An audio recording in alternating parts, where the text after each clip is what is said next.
ഞാനവനോട് പറഞ്ഞു, ഇതെൻ്റെ കഥയാണ്, എൻ്റേതായ ശൈലിയിൽ ഞാൻ എഴുതിയത്. ഒരു കഥ ഒരു എഴുത്തുകാരൻ എങ്ങനെ എഴുതണമെന്ന് തീരുമാനിക്കേണ്ടത് ആ എഴുത്തുകാരനാണ്, അല്ലാതെ മറ്റുള്ളവരല്ല. എങ്കിൽ പിന്നെ എനിക്ക് ടി പത്മനാഭനെ കൊണ്ട് അങ്ങ് എഴുതിപ്പിച്ചാൽ മതിയായിരുന്നല്ലോ.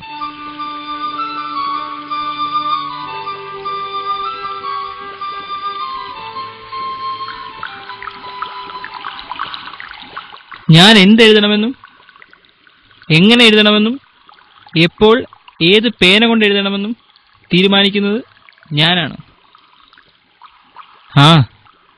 ആരെയും തിരുത്താൻ പറ്റില്ല. ഒരു പാട്ടുണ്ട്, ഈ യുഗം കലിയുഗം ഇവിടെയെല്ലാം പൊയ്മുഖം.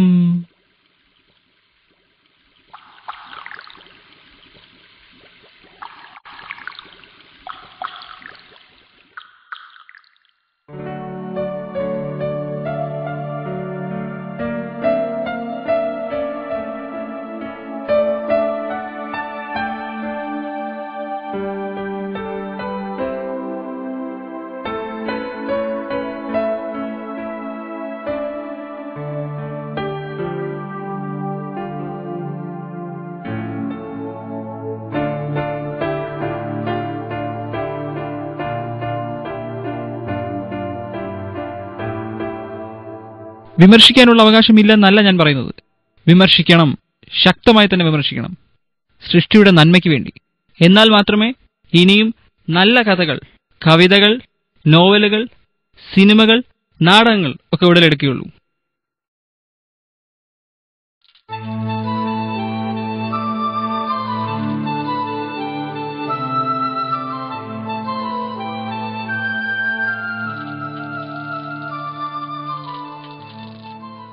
അപ്പോഴാണ് വിമർശനം അർത്ഥവത്താകുന്നത്, അതുകൊണ്ട് പ്രയോജനമുണ്ടാകുന്നത്.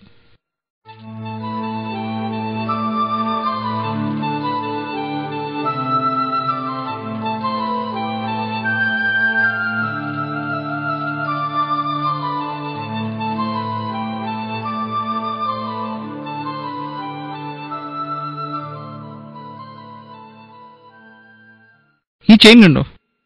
ഇത് പോയി കിടക്കുകയാണ്. ഒറ്റയടിക്ക് ഇത് കൊള്ളില്ല എന്ന് പറഞ്ഞ് വലിച്ചെറിയാൻ പാടില്ല.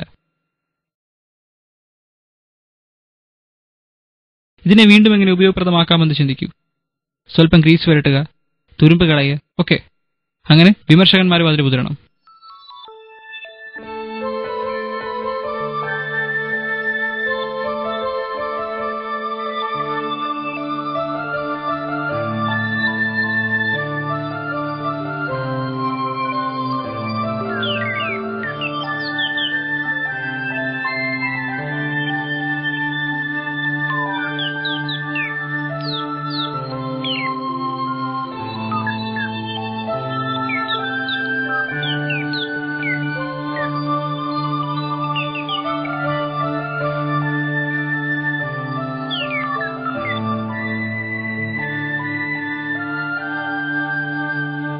കഥ എങ്ങനെ ക്ലൈമാക്സിലേക്ക് എത്തിക്കൊണ്ടിരിക്കുകയാണ്.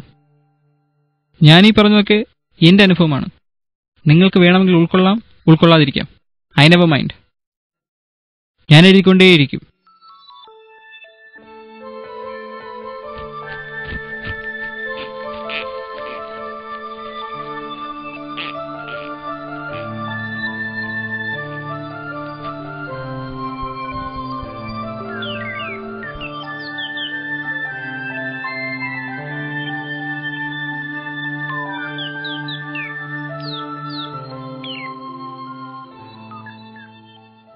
ഇനി ചില നഗ്നമായ സത്യങ്ങൾ എനിക്ക് നിങ്ങളോട് ബോധിപ്പിക്കാനുണ്ട്.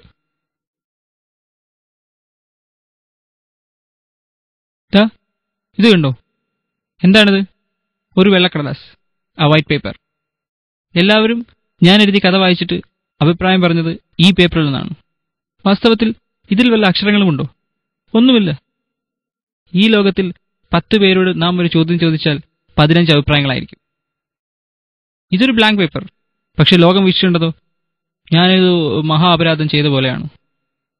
ആംബിഗ്വിറ്റി എന്നാണ് പറയേണ്ടത്. ഞാൻ വരച്ചതെന്ന് അവർ കണ്ടത് വേറൊന്നും. So this is A white paper.